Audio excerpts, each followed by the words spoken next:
아멘.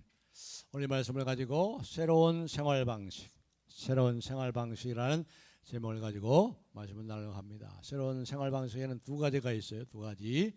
소극적인 생활 방식 그리고 적극적인 생활 방식. 우리는 새로운 사회의 사람들입니다. 우리는 이 세상의 사람들이 아니고 새로운 사회, New Society People이에요. 우리는 새로운 사회, 하나님 나라의 백성. 이 세상에 있지만 이 세상에 속하지 않은 새로운 사회의 사람들은 새로운 생활 방식으로 살아야죠.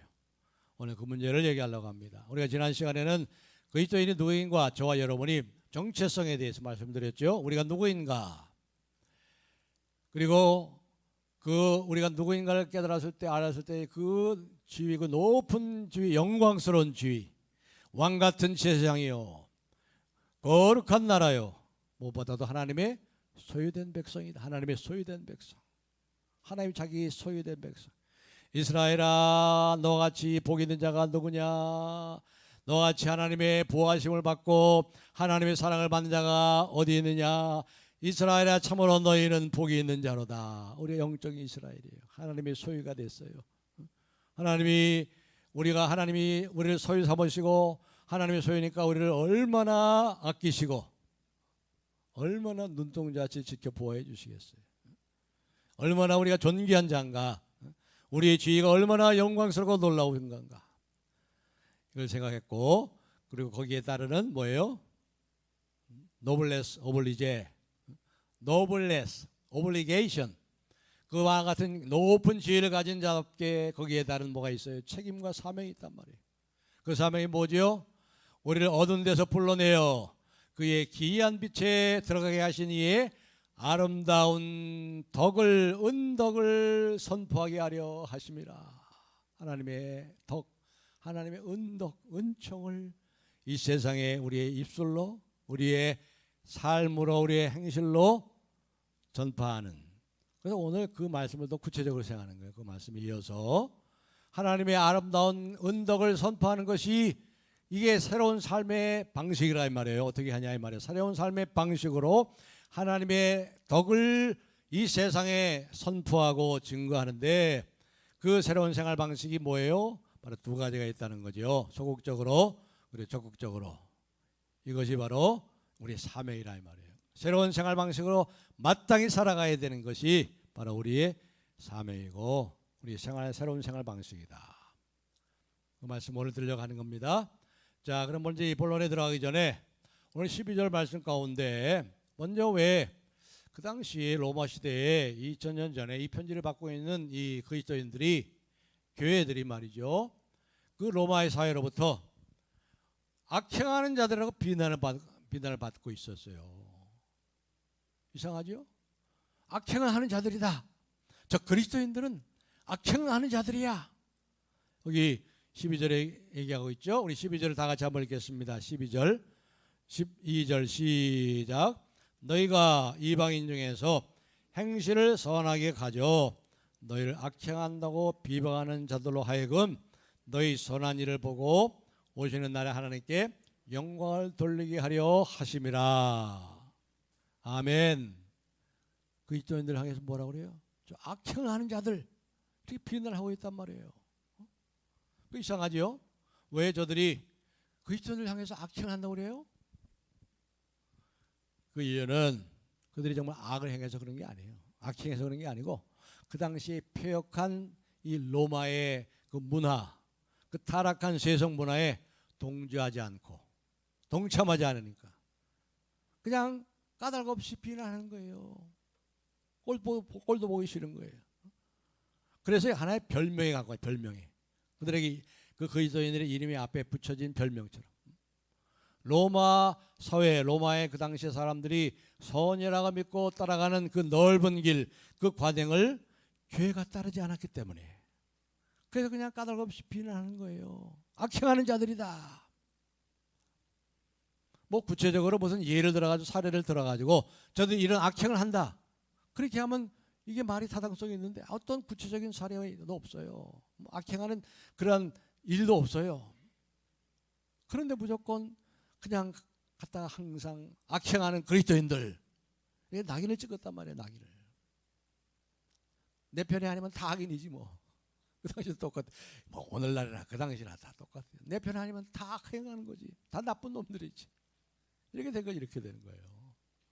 특별히 여러분 로마 시대 지금 2000년 전으로 돌아가서 보세요. 로마 시대는 가장 중요한 이유가 뭐냐면 박해를 받는 악행한 자들하고 비난을 받고 말도 안 되고 까닭없는 비난을 받는 중요한 이유가 뭔지 아세요? 뭐 때문에 그럴까요? 종교적인 이유 때문에 그래요. 종교적인 이유. 여러분 로마 시대 그리스 로마에 보면은 뭐가 유명해요? 그리스 로마 그 다음에 나오는 게 뭐죠? 신화죠. 신화. 그렇죠? 그리스 로마 신화. 그리스 로마의 신화에 보면은 신들이 얼마나 많아요? 5만 가지 신들이 다 있어. 5만 가지 신. 술신, 바카스부터 시작해가지고 비너스 신, 뭐 벨신들이 다 있어요. 그래서 그 신들을 모시는 것을 뭐라 그래요? 헬라 말로 판테온이라고 그러죠. 판테온. 판테라는 것은 모든이란 말이에요. 모든. 판테온, 모든 신전, 만신전, 만신전. 그러니까 만 가지, 5만 가지 신들을 다 모신 신전이 판테온이에요. 만신전. 그러니까 이 만신전이라고 하는데 그리스도인들은 뭐예요? 하나님만이 유일한 참신이다 이 말이에요. 이 세상에 많은 신들 중에 제일 뛰어난 신이 아니고 하나님은 단 하나이신 유일하신 참 하나님이시다. 그 외의 신들은 다 인간의 상상 속에서 그리스 로마 신화처럼 인간의 상상 속에서 만들어낸 신이지 그게 신이 아니다. 그러니까 이들의 그 만신전에 그 집회에도 참석하지 않고 그들에게 동조하지 않고 그들에게 동참하지 않는 거죠. 그래서 기독교인들 향해서 아주 독선적이다, 아주 배타적이고 아주 건방진 사람들이고 교만한 사람들이고 아주 무모한 사람들이다, 악행하는 나쁜 자들이다 이렇게 비난하는 거예요. 이렇게 비난하는 거예요. 그리고 특별히 이 종교 행사에서 문제가 되는 게 뭐죠? 그리스 로마 시대뿐만 아니라 모든 고대 종교 행사들에는 뭐가 따라요? 음란한 제사 의식이 따른 거예요. 그 그리스 로마 판테온 신전에 가면 항상 어떤 사람들이 있어요? 여자들이 있어요. 여사제들이 있단 말이죠. 그 여사제들이 사실은 누구예요? 창녀예요. 창녀. 거기서 집단 혼음을 하는 거예요. 거기서 신전에서 집단 혼음을 해. 그러니 이 그리스도인들이 거기 참여할 수가 있겠어요? 얼마나 이 음란하고 로마 문화가 얼마나 음란해요. 목욕탕 문화라고 그래요. 목욕탕 문화. 목욕탕이 얼마나 발달됐어요. 거기 로마가. 폼페이 최후의 날 폼페이가 화산으로 덮어졌을 때 그 광경에 그대로 화석이 남아있죠. 로마 시대는 여자들을 애 낳는 도구, 성적인 대상으로만 생각했어요. 성적인 대상, 성적인 즐거움 얻는 대상, 애 낳는 도구. 그렇기 때문에 이러한 행사들의 기독교인들이 구별되고 너희가 사역을 줬던 옛 사람을 벗어버리고 옛 행실을 벗어버리고 너희를 부르신 이처럼 거룩한 자가 되라. 그러니까 따라갈 수가 있어요? 그러니까 이들이 그냥 비난하는 거예요. 악행한다고. 그리고 특별히 악행한다고 비난하는 이유 중에 또 하나가 뭐냐면요. 이제 주일마다 대부분 주일마다 이제 아주 귀한 행사를 하죠. 뭐 우리는 가끔 하지만 뭐가 있죠? 성찬식 하잖아요. 성찬식을 보면서 뭐라고 비난해? 저들은 살을 뜯어먹고 피를 마시는 흡혈귀야, 식인종이야. 그렇게 비난한단 말이에요. 그렇게 이와 같이 비난하고 그리고 또 뭐라 그래요? 어떻게 비난해요? 악행한다고? 다 형제자매래 그냥 형제님 자매님 하면서 거룩한 입맞춤으로 입맞추고 한다니까 키스한다니까. 이야 저들은 근친상간하는 아주 못된 것들이야. 악행을 하고 있어. 이렇게 한단 말이야. 이렇게 아시겠죠? 그래서 바로 이러한 악행을 한다고 하는 말도 안 되는 이를 향해서 뭐라고 그랬습니까? 12절에 보니까 선하게 너 행실을 선하게 가져서 거기 그랬죠? 12절에 이방인 중에서 행실을 선하게 가져서 너희 선한 일을 보고 너에게 악행한다고 비방하는 저들로 하여금 하나님께 영광을 돌리게 하십시오.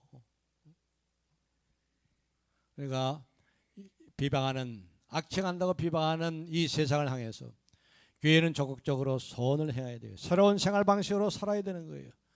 그들의 말대로 정말 그들의 비방대로 교회가 악행을 하고 있는지 그렇지 않은지 새로운 생활 방식으로 선행으로 증명해 보이십시오. 봅시다. 사도 베드로가 그렇게 얘기하는 거예요.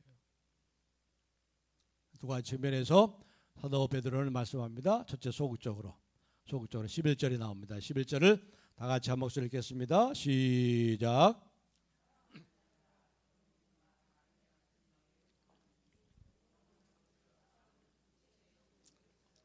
아멘. 처음에가 뭐예요? 소극적으로 육체의 정욕을 제어하라. 육체의 정욕을 제어하라. 그리스도인들은 영혼을 거슬려 싸우는 육체의 정욕을 공격하고 쇠퇴하고 무너뜨리는 전사들입니다. 그렇죠? 자기를 이기는 자가 가장 전사 중에 전사예요. 육신의 정욕을 제어하고 이길 줄 아는 자, 육체의 정욕을 공격하고 격퇴하는 전사들입니다. 육체의 정욕, 물론 본능적으로 하나님께서 우리에게 주신 것은 본능적인 것들은 그건 아름다운 거죠. 식욕, 성욕 이런 것들은 본능적으로 그건 적당히 있으면 참 하나님이 아름다운 거예요. 그런데 여기 보면 육체 정욕이라는 것은 죄악된 욕구라 이 말이에요. 죄의 욕구, 죄에 끌려가요. 죄에 끌려가. 탐욕 이렇게 말하는 거죠. 지나쳐가는 것, 너무 지나친 것. 그래서 여기 보니까 영혼을 거슬려 싸우는 육체의 정욕을 제어하고. 그렇다고 여러분 여기 영혼과 육신이 서로 대립관계에 있는 거 아니에요. 영혼은 뭐 원천적으로 선한 것이 아니고 육신은 원천적으로 악한 것이 아니에요. 원래 영혼과 육신이 원래 선하게 만들었는데 죄로 인해서 영혼과 육신이 더러워졌죠. 그리고 우리는 어떻게 됐어요? 지금 이 편지를 받고 있는 교회 성도들 여러분과 저는 우리 영혼이 깨끗해졌잖아요. 의롭다 하시고 예수님의 보혈로 성령으로 거듭나게 하시고 너희가 예전에 너희 사역을 조차 행하던 일들을 벗어버리고 너희를 부르신 자처럼 거룩한 자가 되라. 우리 영혼이 거듭나고 새롭게 됐죠. 그러니까 그 영혼처럼 마찬가지로 육신도 더욱 깨끗하게 거룩하게 되어라. 그렇게 말씀하는 거죠. 특별히 여기서는 이제 우상숭배 아까 말씀하신 로마 시대는 판테온에서 말이죠. 5만 가지 만신전에 만 가지 신들 앞에 절하고 예배할 뿐만 아니라 제사 드릴 뿐만 아니라 음란한 제사까지. 이 우상숭배, 영적인 이 간음, 영적인 죄. 그리고 거기서 끝나는 게 아니에요. 육체적인 간음까지 다 해버려요. 호등을 하고 말이죠. 우리가 살아가는 세상, 우리가 사는 세상, 지금 이 세상은 뭐 로마 시대보다 더 깨끗하겠어요? 아니요, 더 더럽죠. 더 음란해요. 더 음란해요. 겉으로 보면 뭐 안 그런 것 같지만 속으로 들어가 보시면 얼마나 음란한 세상인지 몰라요. 마약이 최근에 7배 밀수입이 늘었대요. 7배나 늘었대요. 7배.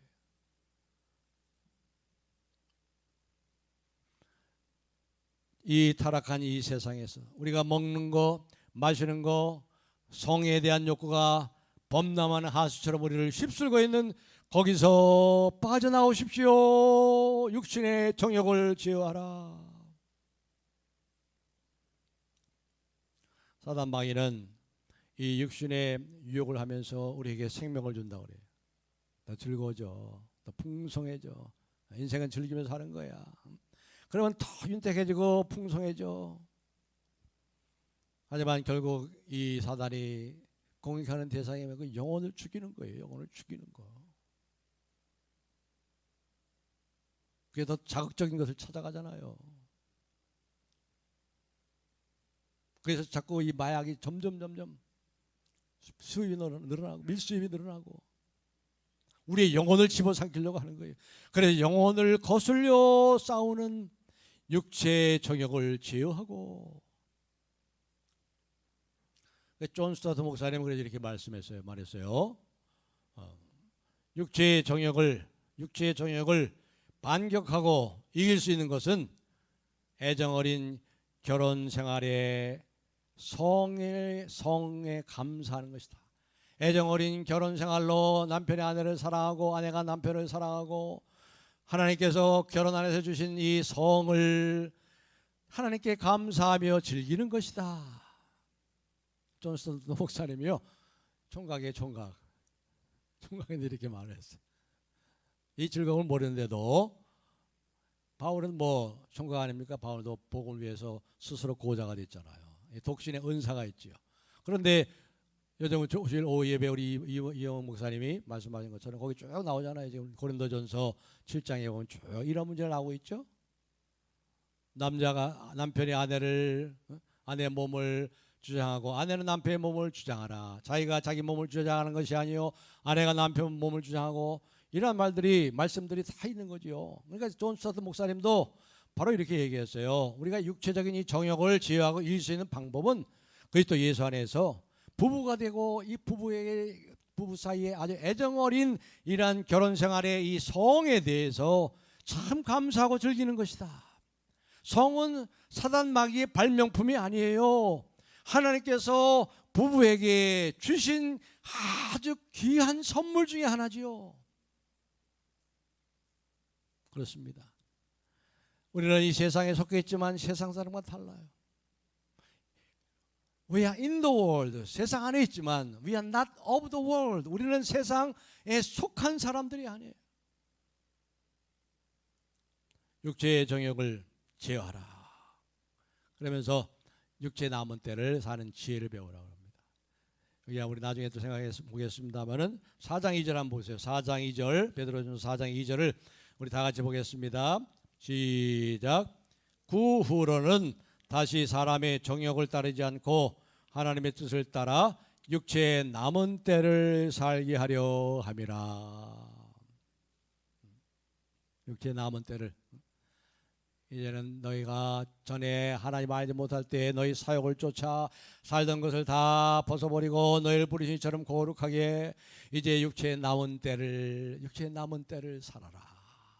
그 지혜를 배우라.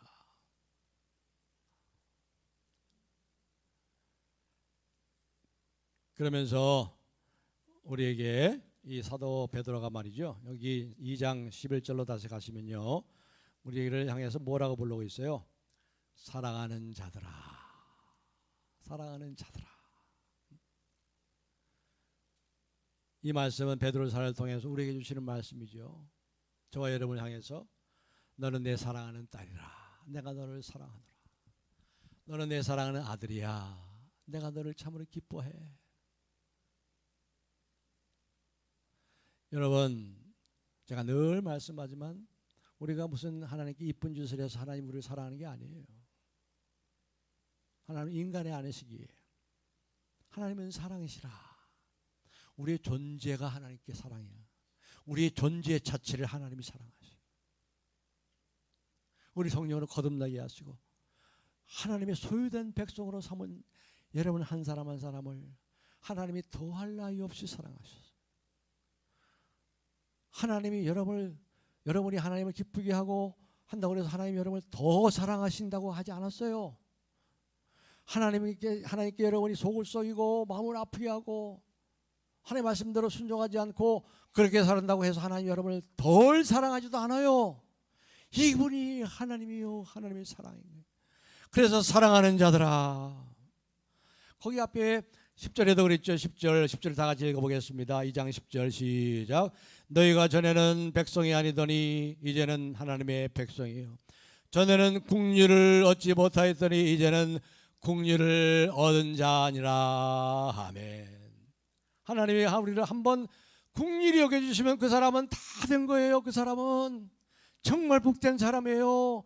하나님이 한 번만 국률이 여겨주시면 되는데 저와 여러분은 하나님이 국률이 여겨주셨잖아요. 내가 너를 불쌍히 여겨라.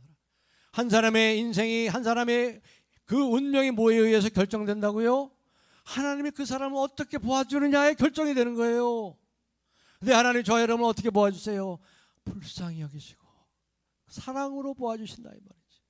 그 사랑하는 자들아 거름인과 나그네 같은 너희를 권하노니 영혼을 거슬러 싸우는 육체의 정욕을 제어하라. 이 시대의 이 음란한 죄, 이 성적인 죄에서부터 빨리 청산하고 나오셔야 돼요. 끊어버리고.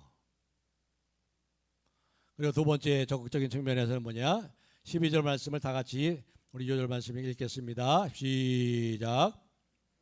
이방 중에서 행실을 선하게 가져서 너희를 악행한다고 비방하는 자들로 하여금 너희 선한 일을 보고 오시는 날에 하나님께 영광을 돌리게 하려 함이라. 아멘.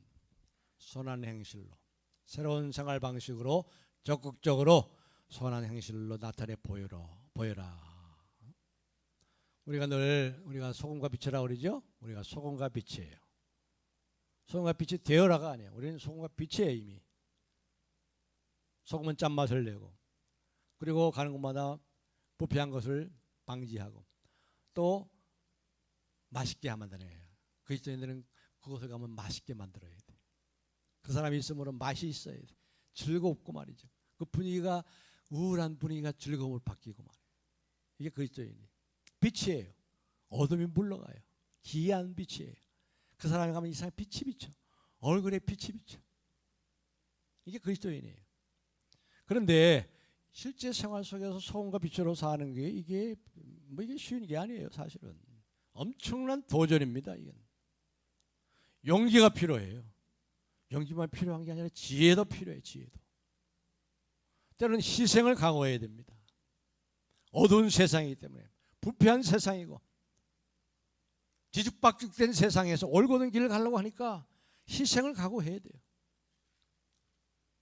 생존의 문제가 달렸습니다. 그렇기 때문에 생존의 문제가 달려있는 이 직장에서 말이죠, 우리가 소금과 빛으로 믿음을 가지고 산다는 것은 결코 만만하지 않습니다. 그리스도인들이 이 힘겨운 세상의 한 복판에서 믿음으로 살 수 있다면 그것은 억지스러운 어떤 희생 때문에, 그 사람의 어떤 탁월한 도덕심 때문에 되는 것이 아니에요. 왜냐하면 하나님께서 우리에게 이렇게 요구하시는 것, 선한 행실로 하나님께 영광을 돌리게 하라, 이렇게 요구하시는 것은 왜 요구하실까요?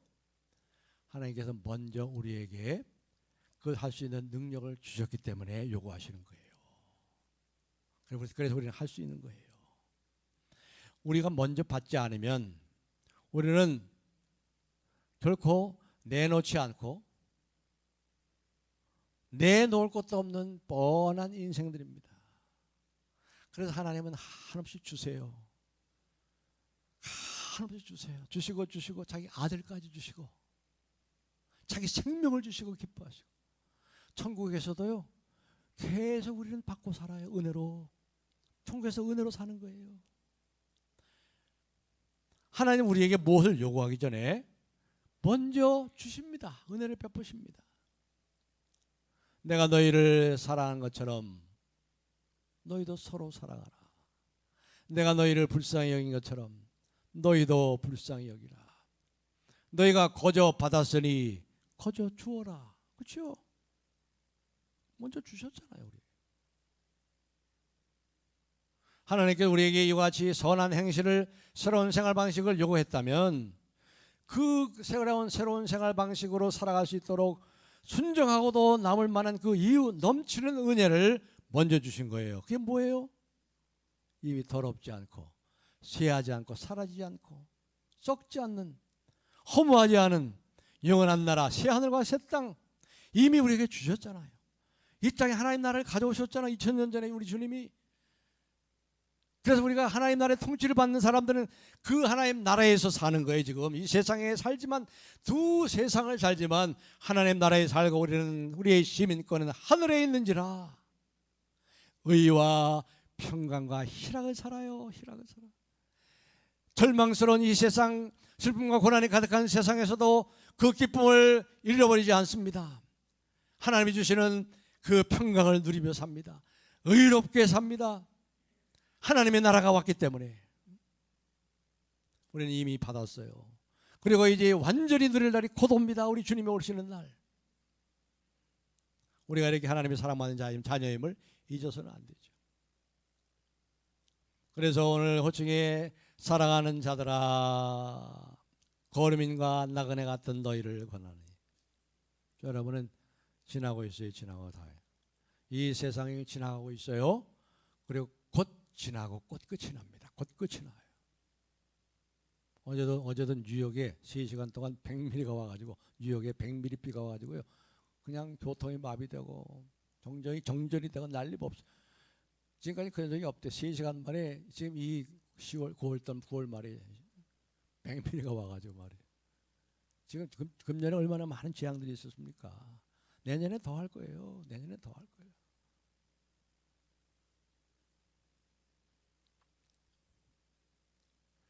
썩지 않은 나라가 우리 임했잖아요. 그러므로 교회는 이 땅에 존재하는 새하늘과 새 땅의 통치와 다스림 속에 살아가므로 의와 평강과 희락을 누리며 나누며 사는 백성들이에요. 세상은 이미 지나가고 있어요. 사라지고 있습니다. 교회가 세상에 있지만 새하늘과 새 땅을 살아가는 사람들입니다. 그래서 세상 속에서는 거름인과 나그네 같은 너희를 권하노니.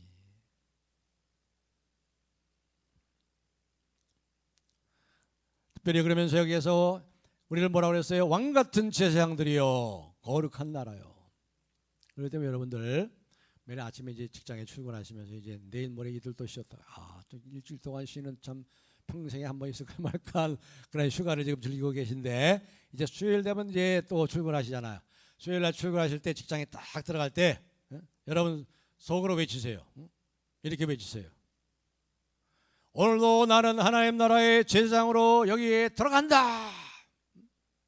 하나님, 오늘도 하나님 앞으로 인도할 수 있는 그러한 사람들을 위해서 내가 선한 행실로 증인이 되게 해 주시옵소서. 그리고 직장 안으로 들어가라 이 말이에요. 그런 능력을 주셨단 말이에요. 이미 지켜주신단 말이에요. 어떤 희생이 있더라도 왕같은 제사장이요, 거룩한 나라고 하나님의 소유된 백성이기 때문에 여러분 직장생활 들어갈 때 출근하면서 말이죠, 마음속으로 나는 거룩한 제사장으로 이 직장으로 들어간다. 이 직장 안에 사람들을 인도하는 선한 행실로 증인되게 해 주시옵소서. 그렇게 하면서 들어가는 말이에요. 그렇게 하기 위해서는요, 우리가 어떻게 되는지 하면 거룩한 제사장이 돼요. 거룩한 제사장. 다시 말하면 거룩한 제사장은 모든 죄인들의 죄를 지고 들어가잖아요. 그러니까 죄인들의 친구이면서 죄 없는 친구가 되어야 돼요. 예수님처럼. 그렇죠? 죄인들의 친구가 되어야 돼요. 그런데 죄 없는 친구가 되셔야 돼요. 이 세상에 죄 있는 친구들을 위해서 죄 없는 친구가 돼야 제사장으로, 거룩한 제사장으로 살아가죠. 정당한 일을 했는데도 나를 괴롭히는 상사들, 예수 믿는다는 이유 때문에 괴롭당하는 여러 가지 억울한 일들, 그렇게 하는 상사들과 동료를 미워하지 않는 마음을 우리가 어떻게 가질 수 있겠어요? 어떻게 그들을 선으로 대할 수가 있겠어요? 어떻게 새로운 방식으로 그들을 대할 수가 있겠어요? 우리 힘으로 못해요. 우리 힘으로 어떻게 해? 할 수 있어요. 하나님 요구하시는 것은, 주님이 했잖아요. 주님은 죄 없는 친구로 죄 있는 우리를 위해서 죽으셨잖아요. 우리에게 생명을 주셨잖아요. 그래서 우리는 손으로 악을 이길 수 있어요. 원수를 축복하는 자리에 갈 수 있어요. 오른뺨을 때리면 왼뺨을 내놓을 수 있는 사람들이 된 거예요. 연봉도 중요하고 승진도 중요하겠지만 우리의 최선을 다하면서 선한 일을 행하면서 나머지는 하나님 주님께 맡겨야죠. 주님이 다스려요. 여러분의 회사 누가 다스려요? 회장이 다스려요? 이재용 회장이 다스려요? 하나님이 다스리시지. 하나님이 다스리세요. 누가 주인이에요? 하나님이 주인이시죠. 하나님이 다스리시죠. 여러분의 생존이 달린 일터에서도 하나님의 제사장으로 우리가 존재해야 됩니다. 어떻게 그렇게 할 수 있겠어요? 이제 구체적으로 두 가지만 말씀하고 말씀을 이제 맺도록 하겠습니다. 두 가지를 잘 지키시면 돼요. 두 가지의 리예요. 리. 거리와 의리를 지키면 돼요. 거리를 지키고 의리를 지키면 되는 거예요. 거리와 거리를 잘 유지하고 말이죠. 의리를 지킴으로 인해서 우리는 새로운 생활 방식으로 이 귀한 일을 감당할 수 있어요. 우리가 거기서 있는 세상과 짝할 수 없습니다. 그렇기 때문에 세상과 좀 거리를 두셔야 돼요. 거리를. 여러분의 직장에서도 마찬가지죠. 더 성실하게 일하시되 불의하고 거짓되고 허무한 일에 좀 거리를 두셔야 돼요. 거리를. 동참하지 말라 이 말이에요. 직장 상사가 양심에 거스른 일을 강요할 때 어떻게 합니까? 그럼 거리를 두셔야죠. 거리를. 먹고 살아야 하기 때문에 할 수 없이 해야 되겠습니까? 진급에 지장이 있기 때문에 그렇게 해야 됩니까? 남들이 다 그렇게 하니까 나도 그냥 그래 합니까? 일단 해놓고 나중에 용서받으면 되니까 그렇게 해도 됩니까? 현실은 너무 어렵습니다. 믿음대로 살지 못하는 많은 이유들이 있습니다. 변명들을 할 수 있어요. 그럼에도 모든 것을 하나님께 맡기고 하나님이 이 회사를, 이 내가 다니는 직장을 하나님이 다스리신다. 하나님 언약하는 모든 것을 바로잡아 주신다. 그러니까 불의한 요구를 해오는 이 권력과의 거리를 좀 두셔야 돼요. 거리를. 하나님을 부인하는 상사와 불의를 행하도록 강요하는 그 어떤 사람과도 사람과의 관계 속에서도 거리를 좀 둘 필요가 있죠. 지혜롭게. 다니엘처럼 모든 사람이 그 우상에 절할 때 세상 한복판에서 우상에게 절하는 모든 사람들과 거리를 두고 있어요. 사람과의 거리를 유지하는 거예요.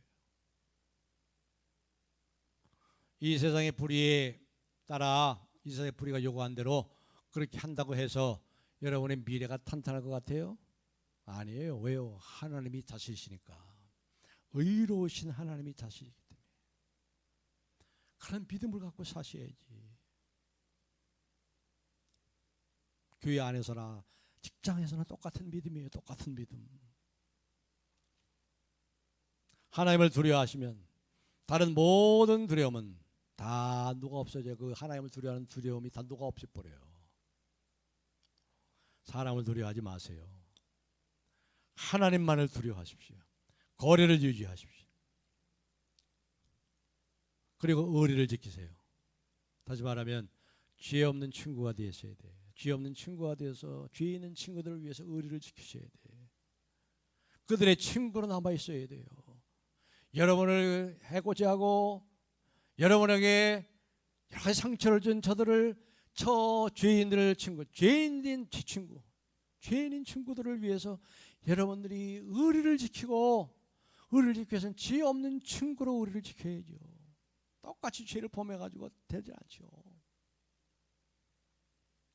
사랑 안에서 행하면서 진리를 행하면서도 사랑 안에 행하고 진리 안에서 사랑을 행해야 그 진리가 진리로 드러나고 참된 것이 참되게 역사하는 거예요. 불의한 것을 요구하는 상사 앞에서 믿음과 선의 거리를 두면 여러 가지 불이익이 있을 수 있어요. 또 여러 가지 핍박을 받을 수 있습니다. 그것을 감내할 수밖에 없습니다. 선을 행하다가 고난을 받으면 하나님 앞에 아름다운 것이나 우리 주님도 하나님의 선하신 뜻을 이루기 위해서 세상의 고난을 받으시고 하나님의 아름다운 뜻을 다 이루셔서 죄 없는 친구가 되셔서 죄 있는 저와 여러분들의 친구가 되셔서 친구를 위하여 목숨을 버리면 이보다 더 큰 사랑이 없나니 내가 너희를 위하여 내 목숨을 버리노라.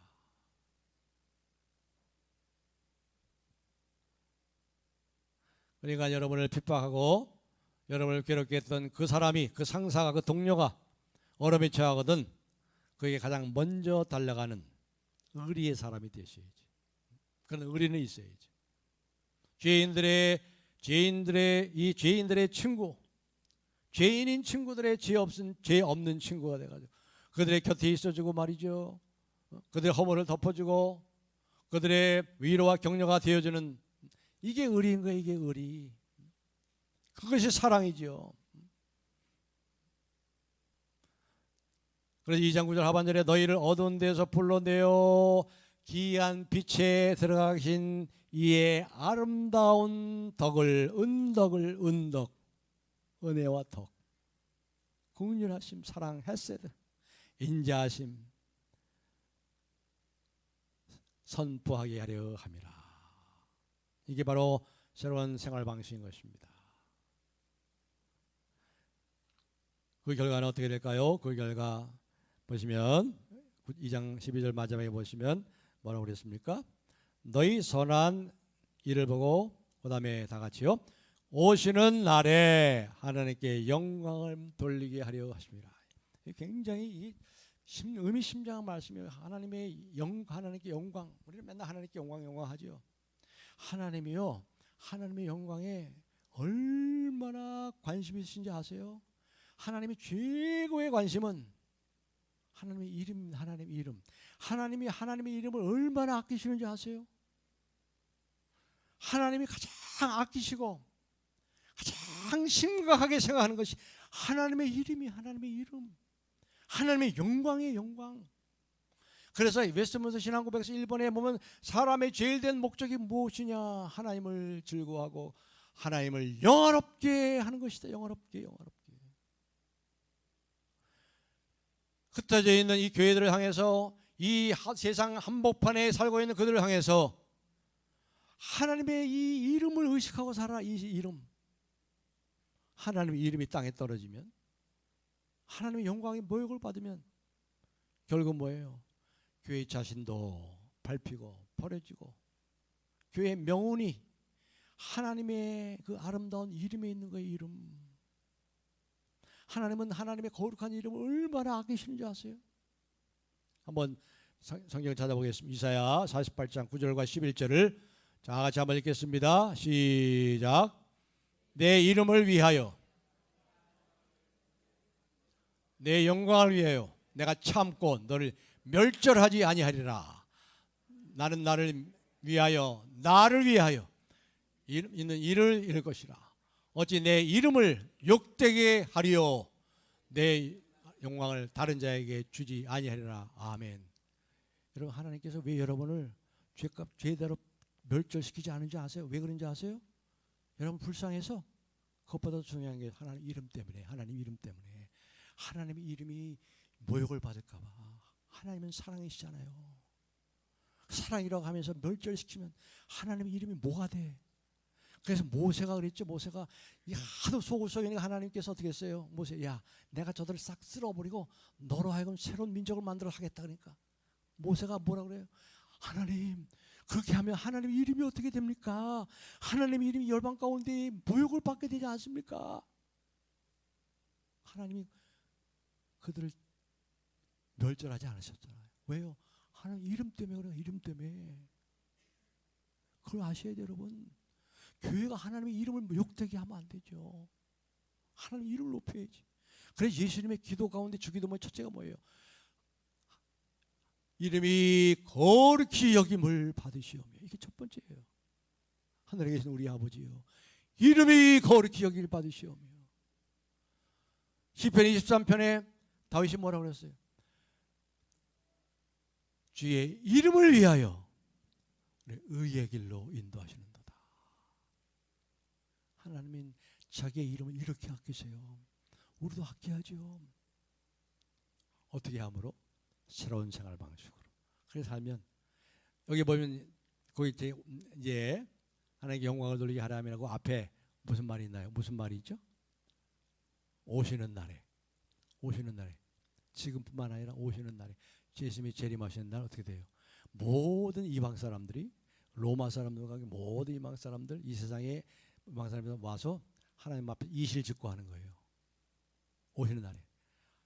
하나님, 그렇습니다. 저 그리스도인들은 선한 행실을 했어요. 선한 행실을 보여줬어요. 그리고 이 예수를 우리가 같이 믿어서 구원에 받자고 우리를 초청했는데 우리가 거절했어요. 그런데도 우리는 악행을 했었어요. 그 하나님 앞에 거짓말 못해. 마지막 날 심판대 앞에서 오시는 날에 불같이 다 드러나는데 이실직고 하지. 저들은요 오리를 가져가는데 심리를 간 사람들이더라고요. 저들은 오른뺨을 때리니까 왼뺨을 내려놓더라고요. 거짓을 못해 짓고 하는 거예요. 하나님께 영광을 돌려요. 오시는 날에.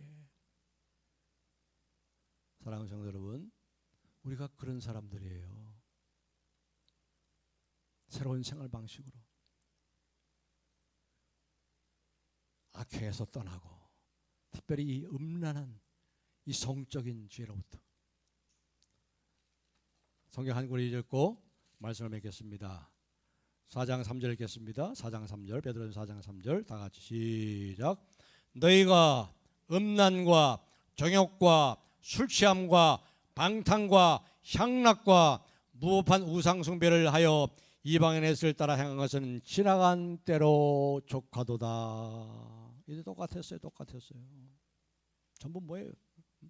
뭐라 정욕, 음란, 술 취함, 방탕, 향락, 무법한 우상 숭배. 거리를 두시고 또 의리를 지키시고 죄 있는 친구들의 죄 없는 친구가 되어서, 그래서 오실 때 하나님 영광을 받으시고 하나님은 하나님의 이름에 얼마나 지대한 관심을 가지고 계신 걸 아셔야 돼요. 그렇게 살아가셔서 하나님께 영광을 돌리고 하나님의 이름이 거룩히 받는 삶을 살아드려 승리하는 우리 모두가 되시기를 주님의 이름으로 축복합니다.